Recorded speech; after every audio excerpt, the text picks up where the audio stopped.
Hello, this is Shridhar Jawak, and I will be speaking on the role of Earth observation technologies to optimize the sustained observing system in Svalbard. I'm from Svalbard Integrated Arctic Earth Observing System, SIOS, and today's talk on is basically focused on the recommendations from the State of the Environmental Science report in Svalbard. So, starting with what is the state of environmental science in Svalbard report. It's an annual report SciS produces with the help of the authors from the Svalbard research community. And the concept is on the integrating the datasets over the entire Svalbard and connecting measured parameters across several spheres. Then the researchers would highlight the research needs and would also provide the recommendations on how to address these research needs. So we also are talking about the open sharing of the ideas between the research communities and the research groups. The products of the SAS report are either the new datasets or the adjusted datasets, or the idea for developing the new infrastructure, research infrastructure, or the co-located research infrastructure in Svalbard, and increased cooperation, international cooperation using the collaboration between the scientists. So what is the purpose of this report is it's to become an authoritative source of information about the state of the environment in the Svalbard, also convey the knowledge to stakeholders and the public, ensure synergy between research and societal needs, and develop the observing system based on the science. This is the main purpose of the SAS report. So here you can see the SAS report covers most of the spheres of the Earth system in Svalbard. These are the chapters from the 2019 report. And you can see that these are the names of the chapters mentioned in the figure. And today, we would focus on 4 chapters as an example, where the remote sensing or the Earth observation or the in situ measurements in the marine environments are highlighted. And these slides were provided by the authors of the chapter. So I'm really thankful for the authors for providing these slides for this presentation. So first is the probing the vertical structure of the lower atmosphere over Svalbard. The chapter's name is Proboscis. So they recommend that the remote sensing is a powerful tool to infer the vertical structure of the atmosphere. This is possible with the good accuracy for meteorological parameters by means of thermal infrared radiometers and wind lidars. And they also suggest using the balloons and the UAVs installed with the aerosol payloads for the future studies. So this is the recommendation for the expanding the infrastructure and the usage of drones or the UAVs in the Svalbard.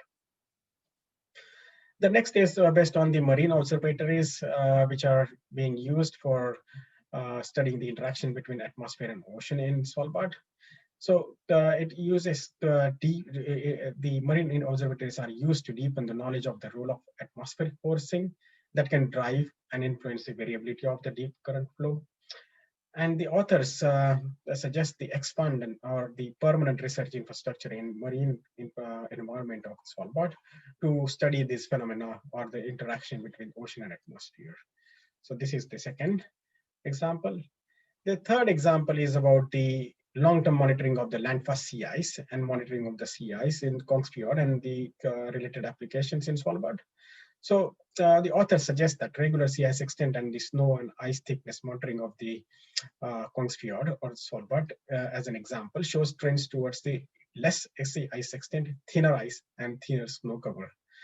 So use of synthetic aperture radars or satellites show promising results to complement an extent monitoring in space and time.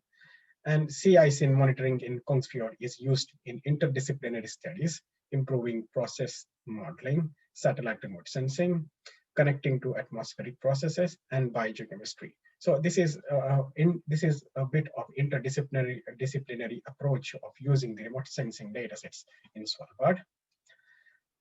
And the final chapter I would focus on the growth proposed by Stendur and Carlson from Norse. It is Sentinel-based satellite-based mapping of plant productivity in relation to snow duration and time of cleanup. So the authors have used the Sentinel datasets for mapping the parameters of plant productivity, and they also validated with the ground-based measurements. And they suggest that to combine this field-based and measurements and the near ground-based sensors for plant productivity with the Sentinel satellites or the satellite data sets would give more accurate estimates of the plant productivity in spatial scales. And this is a really interesting approach because we are also conducting the mini workshop during the terrestrial remote sensing training course in the first week of September, where we talked about and discussed about the upscaling and downscaling processes.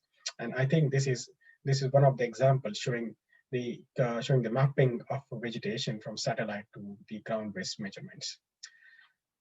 So with this, I would focus on that. With these 4 examples, I would like to say that the remote sensing is used actively in these chapters, and these recommendations are being used for expanding the Earth observation infrastructure in Svalbard. And to also focus on that, we have proposed a special issue in the Remote Sensing Journal, and you would get to know about this special issue more in the separate e-poster. So please do visit our e-poster. And if you have any question about the SAS report, you can go through the SAS website where you can find the first 2 SAS reports. And this third SAS report will be published in the January 2021. If you have more questions, don't hesitate to contact me on my email ID. Thank you so much for your attention.